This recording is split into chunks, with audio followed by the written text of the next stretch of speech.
This is Gilmer, and you got to hear some of the music from Revolution Under Siege Gold. This is going to be my next Let's Play, Revolution Under Siege, and this was suggested to me by Tom Fleming, and I have the game. I really haven't played it. The only scenario that I've played on this game was the Finnish Civil War, and that's only 17 turns long, so it's not really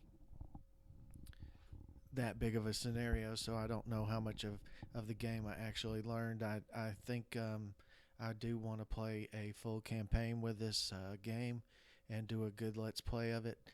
This first Let's Play of this game will probably be more just to familiarize myself with the game a little bit, and also familiarize the viewer a little bit with the game as well. Revolution Under Siege came out several years ago, and it was developed not really by Ageod itself, but some independent programmers. But they used the Athena engine, that is the engine that pretty much drives most of the Ageod titles, and so they hit upon this as their subject matter, which is the revolution, the Russian Revolution, or the Bolshevik Revolution in Russia, which gave us the Soviet Union in, I believe, 1917. And this is supposed to simulate the wars, or the Civil War, that um, had the communists, or the Bolsheviks, come out on top and control the Russian, people in Russia, and many of its satellites, or what have you, and some of the land that they kind of took control over after World War One and World War Two, and that the Soviet Union lasted from 1917 to about 1990, 91 or so, and then I believe, and it fell. The Soviet Union collapsed, and then it was just Russia again, and they elect their leaders now again. So it's been it took them over, what, 70, 73, 74 years, 72 years to throw off the yoke of communism, I guess is what some people would call it. And honestly, I'm of Polish descent, and when the Berlin Wall came down, it was a very emotional time for me, and I obviously followed Poland's struggle for freedom, in a sense, for years, throughout the 70s and then the 80s, and then of course in 89 was when the Berlin Wall came down, and that was the beginning of the end of the sphere of influence that the Soviet Union controlled. The Warsaw Pact countries, and all of those were all sort of satellites of the Soviet Union and kept in place by the Soviet Union. And the when the Berlin Wall came down, that was pretty much the harbinger of things to come for the Soviet Union, because it pretty much became a landslide after that. Honestly, it's been over 25 years now, or so, or more, and I can't remember all of the actual things that happened. I do know that the East Germans, they had, for years and years and years, said, "Oh yeah, everybody's free to leave. Everybody's free to leave." But in practice, they weren't letting anybody leave.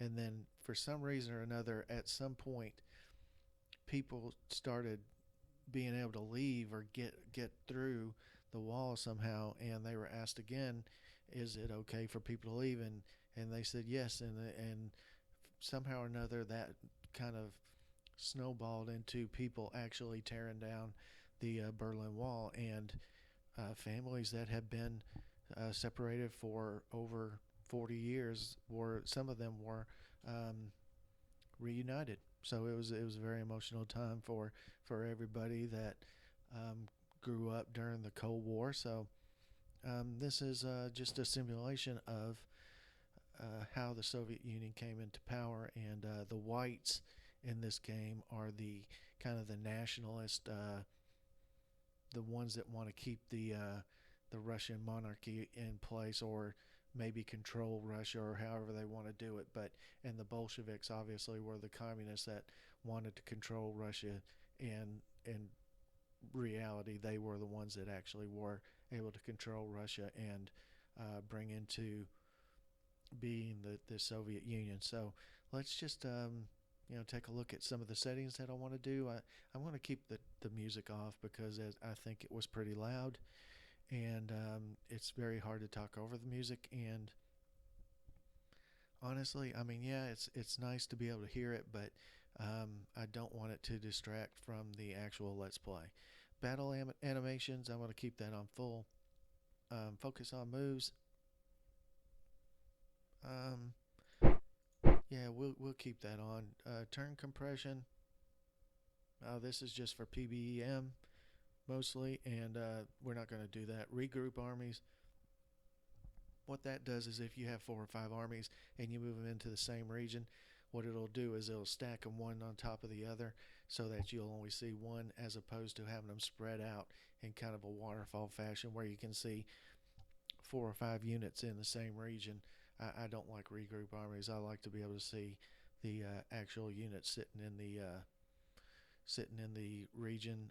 Language, of course, is going to be English. You can play it on French, and this one is German. So you can have it on English, French, or German. And I only speak English. Well, I say I only speak English. I do speak a little French. Not enough to play a game in French. So let's dispense with that right now. Game, use fog of war. Yes, that makes a game a lot more interesting to not be able to see what the other person is planning and doing. Activation rule. If selected, land forces will have a large movement and combat penalty if the stat commander is not activated. And I think the middle on that is the best. The highest level means that if the unit commander is not active, then they can't move at all. And I really don't want that. I want it to be just like in my last Let's Play, where if somebody's not active, they get some severe penalties for movement in battle. Delayed commitment. Units will not engage the enemy as soon as they meet them. A delay can occur, ranging from 1 hour to several days, depending on the commander's strategic rating and depending on whether friendly units are already engaged in battle. I think this is a good setting to have on small delay. I don't think yeah, if 2 armies came into contact, the outriders or the scouts might skirmish a little, but I don't think armies in this day and age in the 1917 or so immediately went right into battle. They it could have, but a small delay I think is probably the best. Naval handling. Naval boxes, shipping, and blockade boxes are handled with a standard rule. I don't know how much naval is in this game. I'm going to put it on. It reduces micromanagement. Ships in these boxes don't use supply and don't lose cohesion, but will only provide 75% of their blockade, income, and patrol rating. That sounds good enough to me. The option level is standard. This means that non-moving troops won't lose men from desertion or sickness. I played my Let's Play Rise of Prussia with the middle setting on this, and so it was some of the more historical for the player only, and then historical for both player and AI.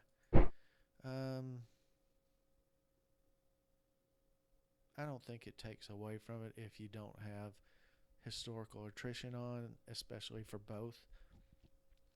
If it's on for just one of them, then I think that would be unfair. So I'm just going to have it off for both of them. AI, activate AI, yes, of course. AI ranking, I'm going to just keep it on Sergeant. As I mentioned before in my other Let's Play Rise of Prussia, I'm not great at Ageod games. I know them. I probably know them more than somebody just picking it up for the first time, but I'm not an expert on it, although in my Let's Play of Rise of Prussia, I actually won the game as Frederick the Great for the first time ever. But there were some mitigating factors, like the Russians never actually fought in the war, so that helped me win the war. But even so, I played it on sergeant level difficulty, and it was challenging. It was I probably could have beaten it maybe on the next level, but I still had a really good time playing it. Use all behaviors. We'll just activate that. If it's disabled, it lowers AI performance, and I don't want to do that. Activation bonus. Current difficulty level is normal. Click to change it to hard. This level means the AI has a +1 bonus on activation rolls. Yeah, we'll give them a bonus. AI detect bonus. This setting gives a bonus in detection points for the AI. The options are no bonus, low bonus, medium bonus, high bonus, very high bonus. For the best game experience, it is recommended to play with a low bonus for the AI, which is what it's on. And okay, that's fine. Aggressiveness. The reason, they tell you to keep this on normal, and the reason is if it's on very aggressive, you get some really strange AI behavior, and sometimes it helps the AI and sometimes it hurts the AI, but it can be very annoying. And a lot of times, if you know what you're doing, it probably is more beneficial to the human player for the aggressiveness of the AI to be on high, because then they do all sorts of crazy things. They send large formations way back into the back lines, and they tend to get cut off and destroyed completely, and it makes the game too easy for somebody who is waiting for something like that to happen. Give AI more time. Yes, this makes them a better opponent, and I always have that clicked on nowadays. System error logging. Let's turn that on. Why not? I do want to make it helpful and more beneficial to the development team. Hopefully they won't use it for nefarious purposes. I'm not. That's not a comment on them. I just I'm very wary of giving out any information to anyone, and it's more a comment on all the rest of the people around the internet as opposed to the actual game developers here. It's like Facebook and things like that. I do not trust them, and I think I've been proven mostly correct on a lot of my suspicions about the way they handle people's privacy. So I'm still gonna turn this on just because I don't think that they'll misuse this in any way. I just think they'll use it to make the game better. CPU and CPU sleep mode. If enabled, the game will not use any processor power when it is not the active application. If unchecked, the game will use the CPU even when minimized. I want the game to use a CPU at all times. Textures initialized allows the game to load all region textures during game initialization. Sure. Smaller fonts. No, everybody complains that we need bigger fonts. Why would I make it smaller fonts? No winter map. I do want a winter map, so I'm not going to click that. Memory usage, the max texture size. I could be going in the wrong direction on this because, but since it didn't really affect too much on my Rise of Prussia Let's Play, I'm going to leave it on full max. Display borders, yes. So that's it. That's the game settings. If the close window will work, then we will click new game, and then we will, forge on. I love these little pictures they put on here that kind of cycle through. Okay, Red Spring short campaign. That's 64 turns. But nope, I'm going to play the full Revolution Under Siege. That's only 86 turns, so it's not like it's going to take forever. Drangnak Austin is the alternative history campaign, and that is 71 turns. But um, I guess this is the Drangnak Austin is basically Germany and its allies fighting against Russia and trying to conquer Russia. I don't know that it's um, suitable for player against AI, so I'm not going to play that. I'm just going to play the Grand Campaign. And in my, I keep talking about what I'm going to do or what I'd like to do, and I think I want to play the Reds. I heard it was very fun to play the Reds. This is by no means that I liked the Soviet communist or the Reds or whatever you want to call them. But it is a game, and everybody says that playing the Reds is more fun. So I'm going to play the Reds. And there are a few, if you're familiar with Russian history, there are a few names that you'll probably recognize. Leon Trotsky. And let's see, or Commissar Trotsky.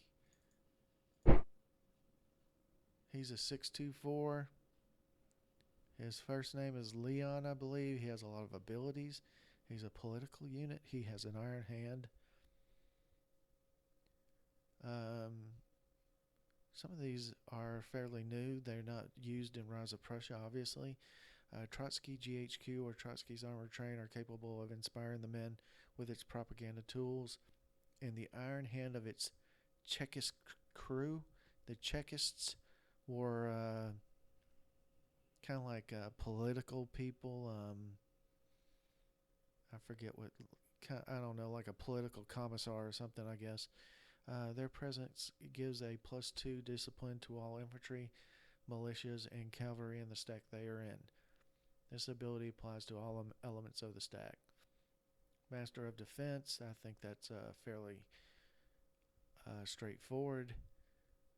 He deploys better and more units when defending.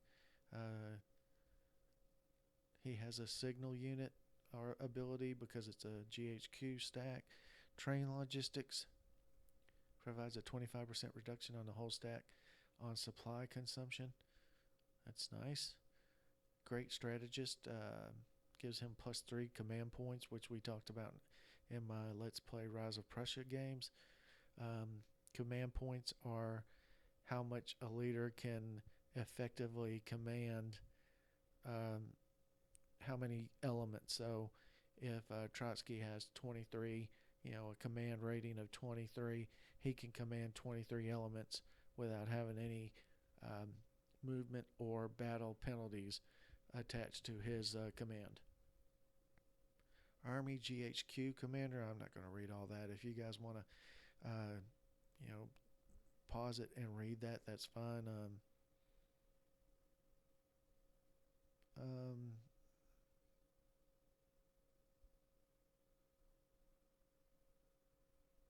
Well, I was reading some of it. Medical service, that helps you regain cohesion. And then training officer, he can train troops. It says this unit will train in its force up to 2 militia or conscript elements and 2 conscript or standard elements per turn. This stack force should not move out of their region during the training. This ability applies to all elements of the stack. So that's pretty nice as well. He's somebody that we should make sure that we keep an eye on, because he could very easily be important to us, very important. This is one of the things in Rise of Prussia that it was also in To End All Wars. If you watched any of my Let's Play To End All Wars, this is an air unit, and it's mostly for recon, but they can also do a little bit of, it says artillery support expertise, so it can give the artilleries better attack if it's part of a stack that has artillery. So, this is 1917. These planes are starting to get a little bit more sophisticated than what they were in Twin All Wars. They're starting to be used for actual bombings and dogfighting and things like that, and air superiority over battlefields and things like that. So they could come in pretty handy. You know, used to, for especially for reconnaissance, what it was you would use cavalry for reconnaissance.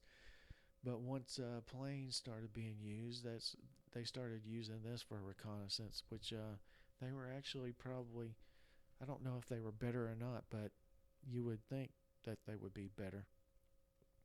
If that is bothering you people, if you see it, it might not bother you at all. It almost bothers me a little bit, but FPS is 15. Wow.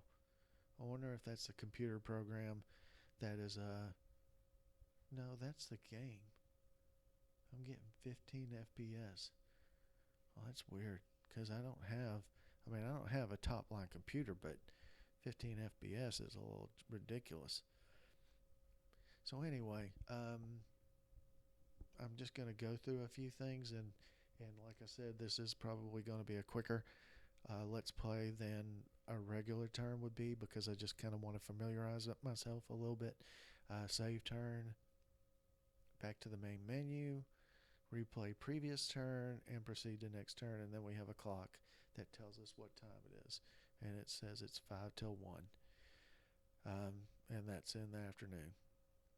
The date is early June 1918. I guess the turns are 15 days long, and you have early month and late month, and early month and late month.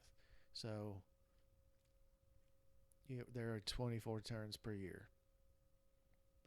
If you cursor over a region, it'll tell you a lot of different things. This one that I'm cursored over now is called Sankovo. It's controlled by the Reds, which is me. It says it's clear and fair. Civilization level cleared, no road. Loyalty pro red 80%, greens 20%. Geographic areas, area of Tver, theater of Central Russia. Military control, reds 100%.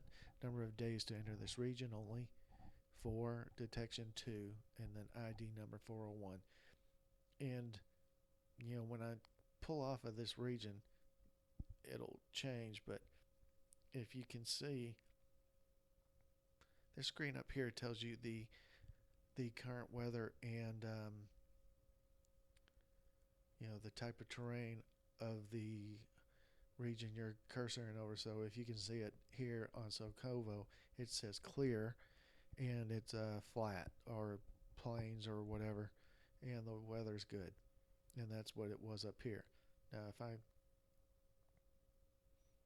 guess it has, yeah, this is the region it's on when I actually do this, and it's Box City, Reds, Woods Fair, Civilization level cleared, no road. Loyalty pro red 90%, greens 10%.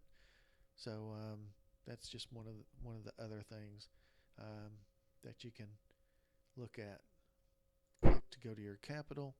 My capital is Moscow. If you see here, it has F buttons, F1 through F10. So if we go through the F buttons, we can see what each of them will bring up. So let's try it. F1, force listing. F2, reinforcements. And this is a little different than Rise of Prussia, but it is very similar to Twin Wars. As you can see, I need a lot of replacements in regular line infantry, and I need some replacements for elite infantry, and some for cavalry, and then some for light warships. But I don't know how much warships really affects my war effort. F3, no historical options currently available. That's pretty much the same as to end all wars, I think. Politics, nothing available. F5, diplomatic affairs, nothing available. F6, war production, no historical options currently available. F7, F7. Oh, it just it lagged. And this shows you regional decisions. It says click on an area to go through the possible decisions. I'm clicking on some of them and it doesn't really tell me, but down here it'll tell me the average loyalty of a region. So that was F7. F8 is a strategic map. I don't really know how useful this map is. They had it in To End All Wars and I never looked at it. What was it? F9, objectives and scores.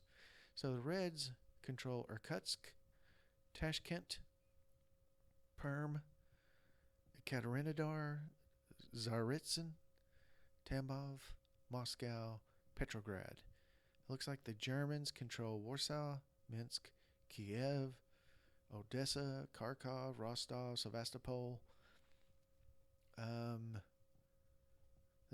This looks like the whites, the Eastern whites. They control Vladivostok, Omsk, and Samara.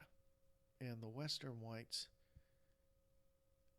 doesn't look like they really control anything. But they're fairly powerful though.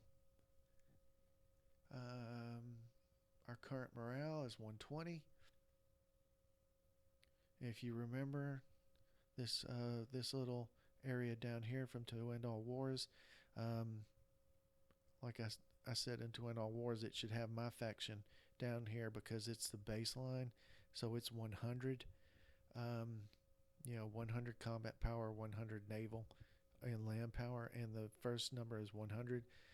So basically, I am at 100 power, and the Eastern whites and the Western whites are at 91% if you add them together of my power.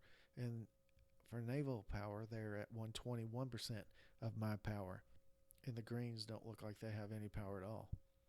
I don't know why. What else? Was there an F10? There is an F10. This is just a scenario background. You can pause the video and read it. The Reds win the I think I'll read a little bit of it.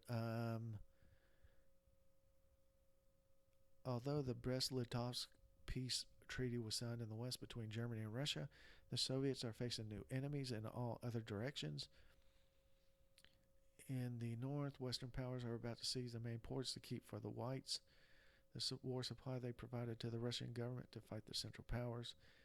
The Red Army is still in its infancy. The War Commissar Trotsky is aware of the critical situation and will use all his energy to urgently mobilize and deploy new troops while making sure the existing units keep on fighting. The siege of the Red Revolution is beginning. Choices have to be done. To face their foes, should the Soviets stay united or be ruled by a Bolshevik dictatorship? Victory conditions. The Reds win the conflict if they control at least 20 objective cities among the ones listed in their objectives panel. The Whites win if they control the Whites win if the Eastern Whites or the Western Whites control at least 15 objective cities among the ones listed in their objectives panel. To fix the winner if none of the conditions are gathered at the end of the year 1921, the victory point score of the Red faction is compared to the cumulative victory scores of the Eastern and Western Whites faction. Besides this, if the victory should be determined between the Eastern and Western White faction, it is of course the first White faction which enters in Moscow with one of its warlords, which win the game. Okay, so this is some of the stuff that you start the game off with. It doesn't really say anything. Like in Rise of Prussia, you could mouse over it, and it would tell you if you got any national morale boost. Or so I don't think either one of these give us any national morale boosts or penalties. The Czech Legion is a unit made of Czechoslovak volunteers eager to fight Austria-Hungary during the Great War to gain their independence. They disagree with the peace treaty of Brest-Litovsk between the Russian Bolshevik government and the Central Powers, which forbids them the right to fight against the Central Powers from Russian soil. The treaty forces them to leave eastward and travel around the world to reach the Western Allied fronts in France or Italy. In addition, on the single Trans-Siberian Way, Bolsheviks ordered them to let pass all the former war prisoners from the Central Powers, which they may fight again later in Western Europe. After some clashes between Czechs and Hungarians, Trotsky ordered the Legion to be disarmed. The Czechs refused and turned their guns against the Reds. And then the Imperial Gold Train is detained in Kazan. The train carrying the Russian gold reserve of the Tsar's Empire is blocked in the Kazan train station, and the Reds can't repair it before early October. This gold would greatly help the Whites set up their armies, while the Reds need to hold Kazan long enough to prevent its capture. If the Imperial Gold Train unit is placed in the capital of the Reds or of the Whites, it will allow their governments to receive regular foreign financial assistance or goods they can't find in Russia, thanks to the guarantee of payment in gold. Each turn this unit is in a faction's capital, this faction will have a 35% chance to gain, plus 300 rubles. The capital of the Reds is Moscow. The capital of the Eastern Whites can be Samara, Omsk, or Irkutsk. The capital of the Western Whites can be Ekaterinodar, Rostov, or Sevastopol. So we control the Imperial Gold Train, but it's locked until October, I guess. But if it's attacked, it will be unfixed, so then we can move it. This train transports the Russian gold reserve of the Tsar's Empire. We basically read all that. So we gotta protect this.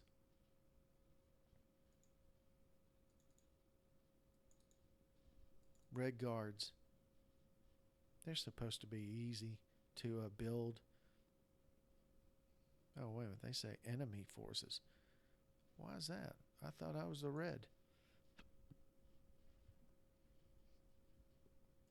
I thought I was the Reds.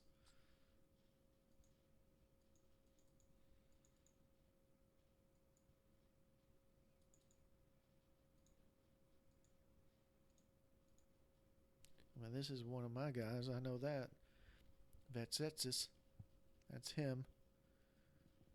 So, anyway. These numbers are basically the same as in Rise of Prussia. National morale, victory points, engagement points. Engagement points are used to buy political or historical options as they become available. And also, I think they are used to buy or build units.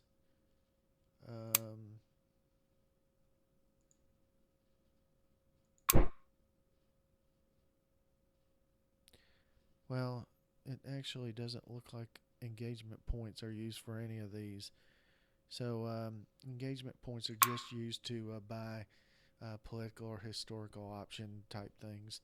You know, sometimes in Rise of Prussia they were used to buy a new general, and so that's what engagement points are for. And you get them by taking objectives or winning large battles and by events. This is the money, rubles. In Rise of Prussia, it was thalers. I don't remember what it was in To End All Wars. Conscripts pool, that's just the manpower available to build military units. And, when you build a military unit, it takes a little bit of money, a little bit of conscripts, and a little bit of war supply. And if you don't have enough of any of these, then it won't let you build that unit. So more supplies at 0. It says it changed per turn 21. So we get 21 war supply every turn. Railroad transport capacity. This is something that was in To End All Wars, but it was not in Rise of Prussia. It allows a very fast movement of your forces along the regions with railroads.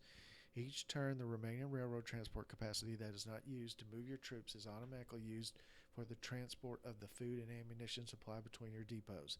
The last use of the railroad transport capacity becomes a crucial necessity during the Russian winter in supplying your fronts. So basically what that means is I can't use it all up moving troops around, because if I do, then it won't move any supply for me around, and especially during the Russian winter, that's probably going to be something that I really need to pay attention to. So, we can kind of cycle through these. Military control. As you can see, the reds are the red area is basically mine. The tan area is basically the whites. Supply, relative supply level. The green is for me, and I think the flashing areas is where supply is actually built or produced and stockpiled. Strategic cities. Obviously, these are places that you want to keep control of or take control of if you don't have control of them. Population loyalties. Again, the red areas, the what I control, or where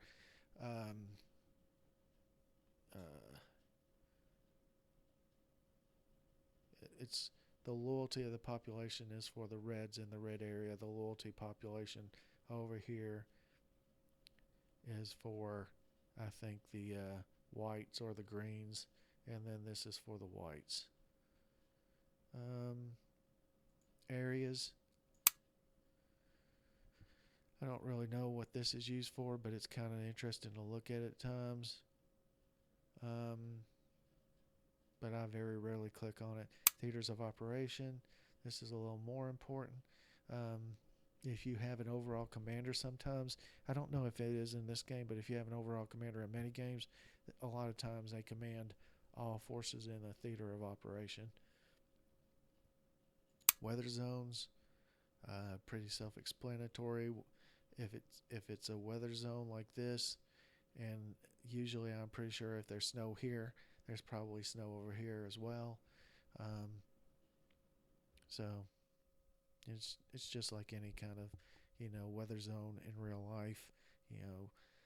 In America you have the Northeast, and that weather's different than the Mideast and the Midwest, and that the weather in the Midwest is different than the Southwest or the Southeast, and so on and so forth.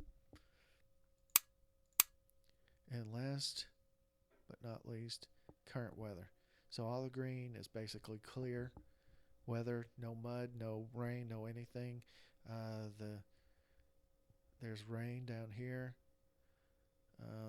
This area cannot be entered in on this scenario. And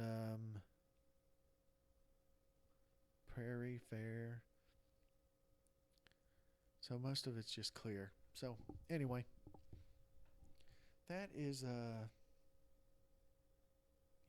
overview of what's going on. I think in my Rise of Prussia I talked about stance posture, and we could go over that again. And I also talked about these moving by rail, synchronized movement, force march, and sortie from a structure, and evade combat.